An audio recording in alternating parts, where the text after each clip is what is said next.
appointed by two old person to throw on their behalf also, sir. So do I have to pay them for those two people also, and overall three, or one is enough, sir?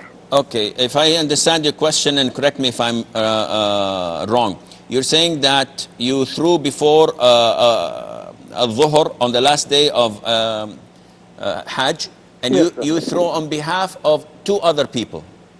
Myself and two other people also. Who deputized you to do this? Sorry, sir? Who deputized you to throw on their behalf? Yes, sir.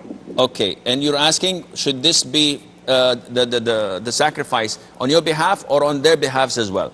Yeah, yes. Any more questions? No, sir. Thank you, sir. I will answer your questions, inshallah. Brother Fahim? Yes. Yes, your question, Brother Fahim. Assalamu alaikum. Wa alaikum assalam wa rahmatullah.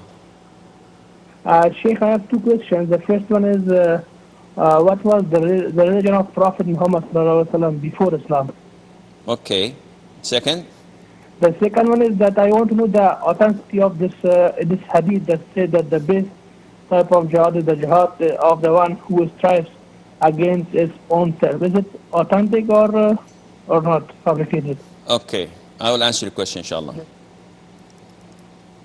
Okay, first of all, Muhammad from the Emirates is asking about the ruling on Islamic insurance. Basically speaking, Islamic insurance, when it was first introduced about 30 or so years ago, the scholars gathered and they gave the verdict that this type, as portrayed to them, is permissible. And what is that type? It is like a group of people joining forces. Let's say 1,000 person agree on allocating a wallet, a pot, where they contribute 1,000 riyals for a year. So 1,000 multiplied by 1,000, this is 1,000,000 riyals in this pot. And they agree that anyone who has a car accident, or his house is burnt, or he has to pay something for an accident that took place, they will compensate that person, and they would consider that this money allocated, the 1,000,000 riyals now, is for charity. It's in the sense of helping one another, only for the 1,000 people. And that is it. So people would have a car accident, or the house would be burnt, or a burglar breaks in, and they give this 50,000, 10,000, 1,000, depending on their need. Once the money is finished, they've spent the whole million, even if it was in the first or second week. If someone comes in and says, listen, someone crashed into my car and I need 5,000 riyals to fix it. And we say, tough luck, we don't have anything in the pot or in the wallet. He said, yes, but I gave you 1,000 riyals. Listen, you contributed. You did not do this as a form of commercial insurance where we have to pay you. The money is over. If this is the case, then this is halal insurance.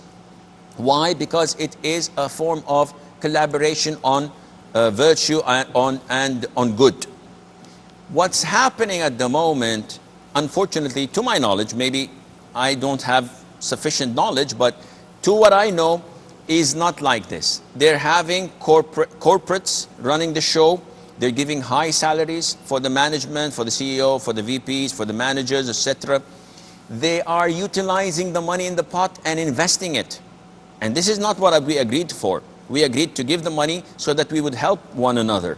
So they're investing part of it, and they are offering normal insurance services. What happens in the middle of the year if the money ran out? If we have floods and all of a sudden everybody wants a financial aid, so we give them from what they've contributed, and the money runs out. What happens? They say, we will borrow. Then this is exactly what the commercial insurance companies are doing. Say, yeah, but we will borrow on good terms, no interest, so they claim, and it goes on and on. So what I see it, the way I see it, that there isn't any such thing as correct Islamic insurance at the moment, especially those run by the corporates, and Allah Azza wa Jal knows best. Rashid is asking about a previous question where he said that the last day of Hajj, he did not throw the jamarat, the pebbles, after the adhan of dhuhr, which he was supposed to do. And he did this after fajr. So the scholars say that whoever does not throw on time, or whoever skips one day of throwing the pebbles, then he has to sacrifice a goat or a sheep to be slaughtered in Mecca and distributed the meat that is upon the poor in the Mecca area, in the Haram area. Now he's saying that, okay, I did this also for two people. They told me to do that on their behalf, and I did that. So do I have to slaughter two sheep? The answer is no. The slaughtering is on them. It is their problem. It is their mistake to do this, so you don't have to care about that either, inshallah. Fahim, okay, Muhammad from Emirates. Assalamualaikum, Sheikh. Wa alaikum assalam wa rahmatullahi wa barakatuh. I have a question, two questions. Okay.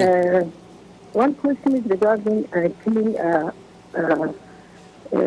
small flies or walking or flying on the air.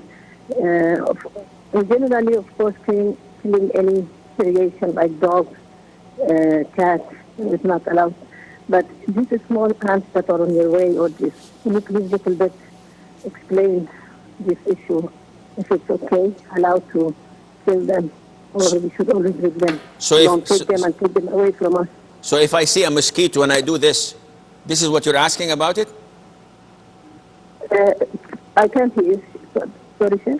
If I see a mosquito and I Yeah, squash it. or these small ants walking on the floor or flying, do we have to catch them and put them away from the room, or Okay. it's okay to kill them? Okay. And my second question is that, as excellence of manner, that excellence of manner is to eat the food from the edge, and the barakah is mostly on the edge, not in the center.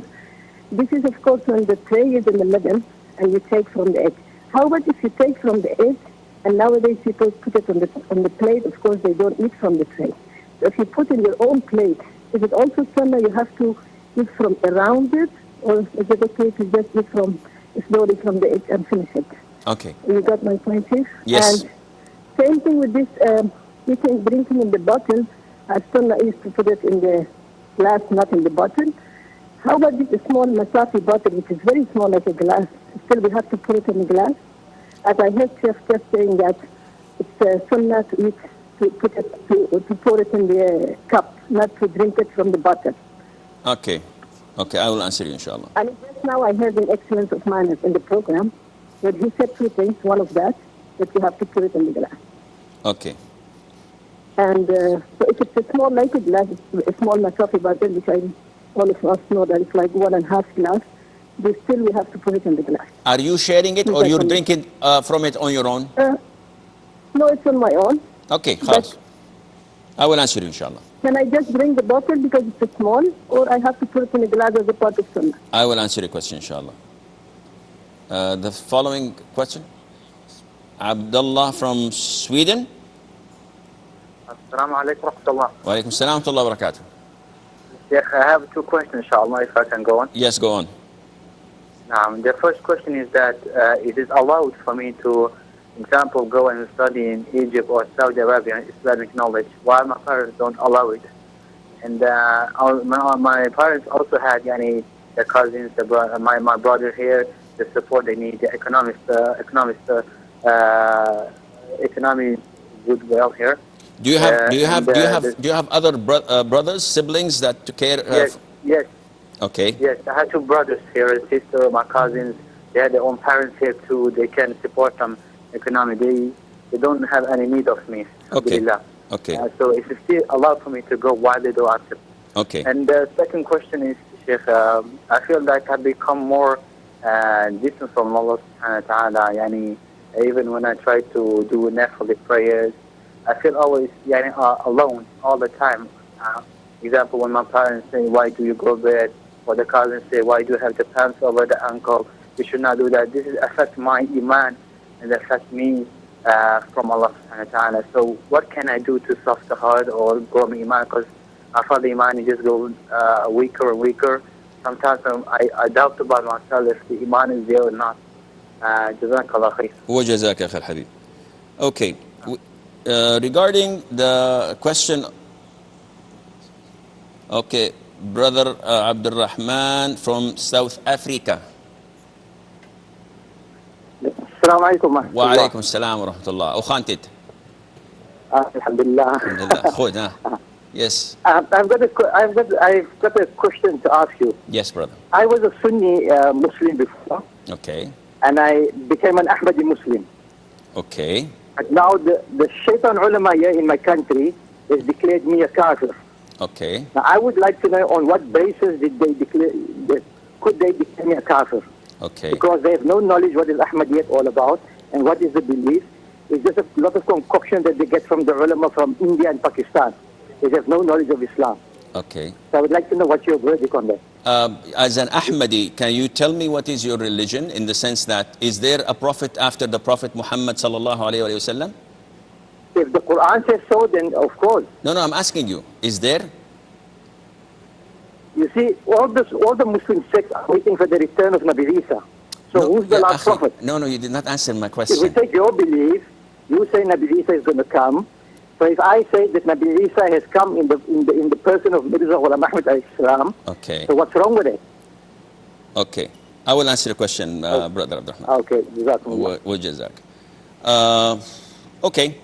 Brother Fahim is asking, what was the religion of the Prophet alayhi salatu wasalam before Islam? And the answer was Islam, in the sense that every newborn is born on the fitrah, as the Prophet said alayhi salatu wasalam. And the Prophet was one of those.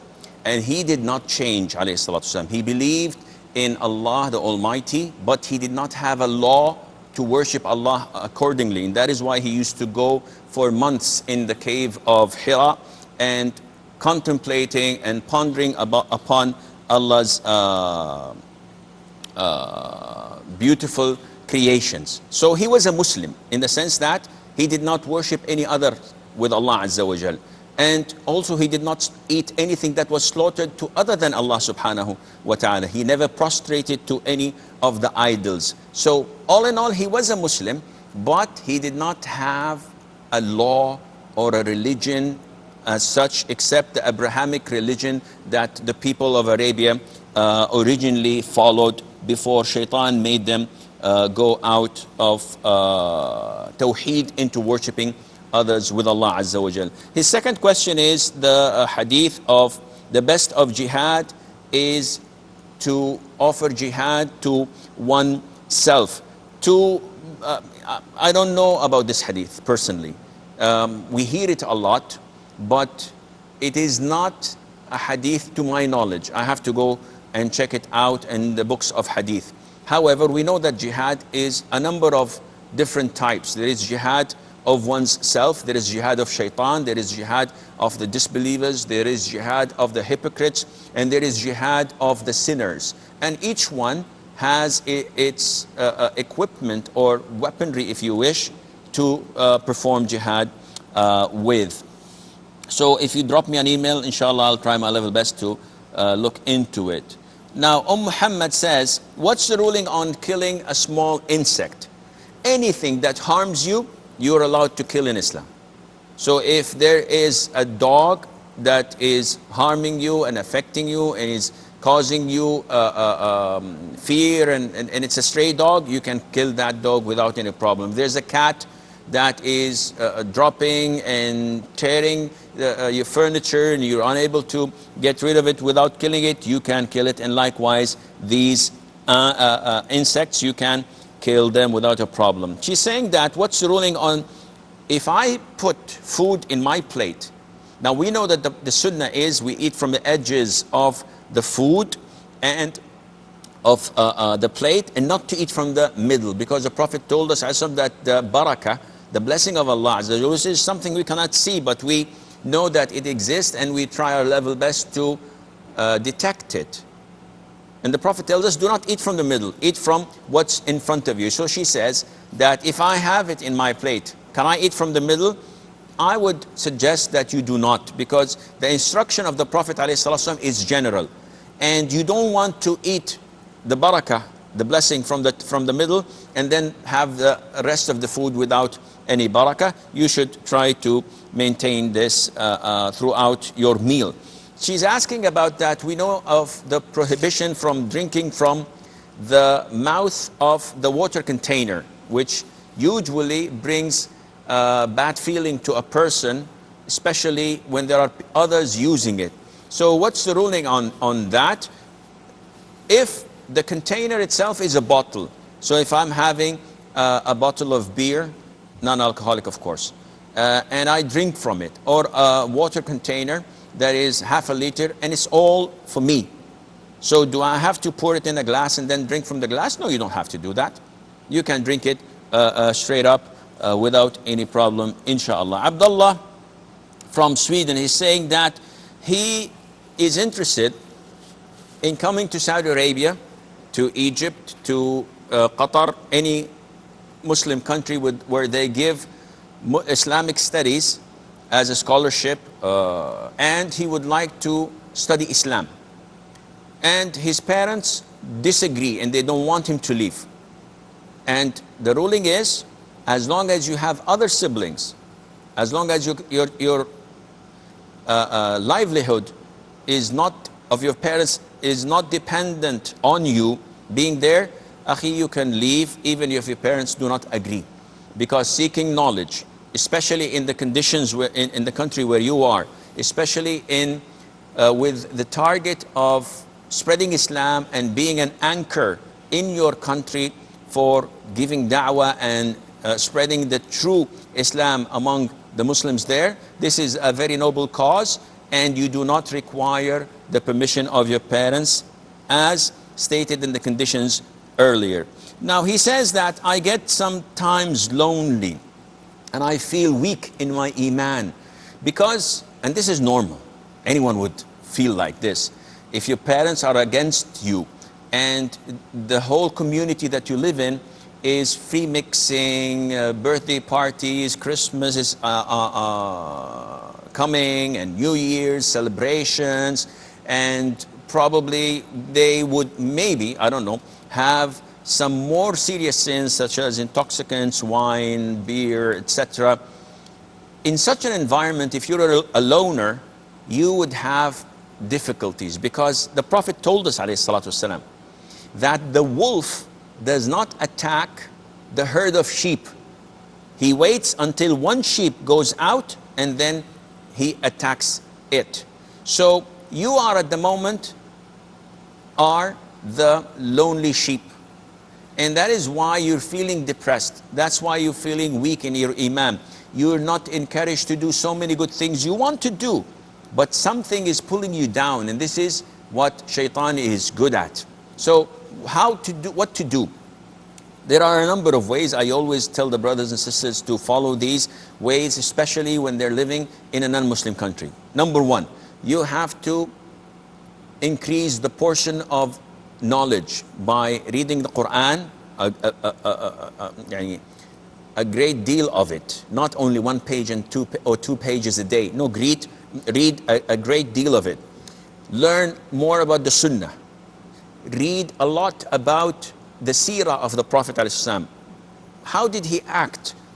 How did he react to these campaigns that the pagans and the idol worshippers used to launch against him, and their relentless efforts in trying to get him out of Islam by either seducing him or by intimidating him? Once you read this, this increases your iman. Alongside this, you must attend a lot of circles of knowledge in your hometown if you have some. If you don't have some, initiate some of your own and call people. And mostly important, in my opinion, is that you have to surround yourself with practicing brothers, true practicing Muslim brothers, because once you're with them, you hang out with them, you go to attend lectures with them, you arrange conferences with them, and you travel with them. Being with these bunch of true believers who are following the true Quran and Sunnah on the understanding of the Salaf, you will increase your iman in, you will boost it. You will find this boost is so astonishing that it will re-energize your iman. And I believe that if you do this, then inshallah you are at good hands. Abdurrahman from South Africa, he's saying that he was a Sunni Muslim and he converted into an Ahmadi. And he's saying that people say that Ahmadis are not Muslims. Well, and he said that the scholars of India and Pakistan, they're brainwashing the people. I'm afraid that it's not the scholars of Pakistan or India or Saudi Arabia or Egypt or Jordan or Syria or Iraq or Iran or Indonesia. The whole of the Muslim Ummah consider the Qadianis, the Baha'is, the Ahmadis not to be part of the Muslims. We are not as Muslims allowed to marry from you. We are not allowed to eat from your slaughtering. If you slaughter a sheep, we can eat a sheep that was slaughtered by a Christian or by the Jew because they're mentioned in the Quran. Because you have nullified your Islam by falsifying things and claiming that it is part of the Quran or if not the Quran. The majority of the Ahmadis are non-Arabs, so they don't understand the Quran. If I tell them that 1, 2, 3, ABC, look at me, is a verse of the Quran, say, nice, let's rhyme and make it a song and dance to it.